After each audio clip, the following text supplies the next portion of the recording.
Let's just have a look at this brave tennis player who actually, you know how they all scribble on the camera? He actually wrote "No war" on the camera. So have a look at this. But Rublev said not so fast.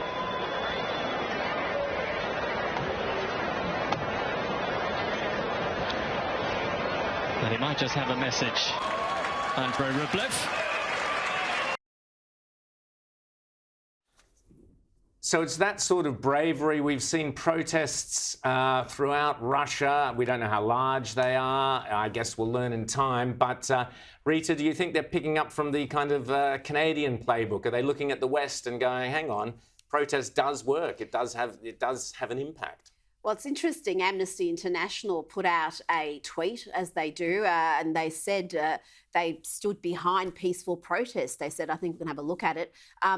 And it did bring to mind, you know, where have they been for the last couple of years? Because peaceful protests haven't been okay for the last couple of years. But thank God Amnesty International seems to have rediscovered its principles for 5 minutes. Yeah, peaceful protest is a human right, except if you're in Canada or Australia or anywhere else. But I think we've also got to be careful, Ron and James, about some of the stories, some of the footage that's unverified that's coming out, because you do have in this situation already, there's been a couple of incidents where bits of footage that we thought were from the invasion or from inside Ukraine turned out not to be. So I think with all the fake news and all the misinformation we've seen for the last 4 years, all the narratives that some segments of the media push, we've just got to be on our guard and make sure that we don't fall for any disinformation. And James, this was the point that Zelensky himself was making, and it's fascinating that Zelensky is a former stand-up comedian. I mean, it's extraordinary.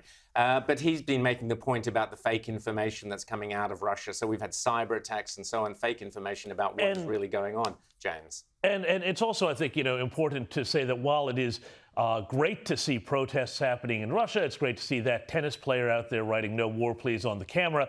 You know, although that does have a bit of that sort of celebrity singing Imagine kind of feel to it. You know, there is also an awful lot of support within the Russian community for what Putin is doing in here, and we shouldn't have any illusions about this, that somehow Putin is, you know, despised universally within Russia, just as he seems to be despised universally around so much of the rest of the world. I mean, there was an article today in one of the Sydney papers where they went out to one of the Russian communities, and they found that probably about half and half within the Russian community within Australia, people are divided on whether or not Putin is doing the right thing. So we also should be careful. And Rita, your point is very well taken. All of these clips we're seeing, we don't know what we're seeing. None of us speak Ukrainian, or most of us don't speak Ukrainian. We don't know what is happening with a lot of these things. We can't verify them easily, so we should be careful. But let's also, you know, let's not romanticize things, because we do know that within Russia, you know, Joseph Stalin is still considered a hero by an awful lot of people. So we do need to be pretty clear-eyed about what we're dealing with here. And similarly, from things coming out of Ukraine, we've got to be careful there as well. There is all sorts of misinformation coming out, so it is very difficult when you've got this fog of war to know precisely what you can trust, what you can't. But I think with the Russians, the more losses they sustain, and they have already sustained losses, probably losses they weren't expecting, perhaps that public opinion will turn further against Putin if this thing drags on and people are losing their sons. Well, it certainly will. And I know the point you were making, James, about Andrey Rublev, the tennis player, you know, the celebrities singing Imagine. But in the case of this tennis player, he risks his life. You know, he risks a bullet in the head. And I mean, by publicly coming out. But the point is that within Russia, if we do see genuine protests and the public turning against it, if the public are going, Putin, why are you doing this? We don't understand it.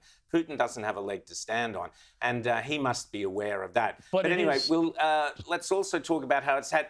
Sorry, James. Yeah. Oh, no, I was just going to say that, but, you know, Putin's, country is still an autocracy. They've stolen every single election that he's won. So it would be very hard for a protest movement. I mean, a protest movement couldn't get Justin Trudeau out of office in Canada. It would take a lot more to get a Vladimir Putin out of the Kremlin, unfortunately.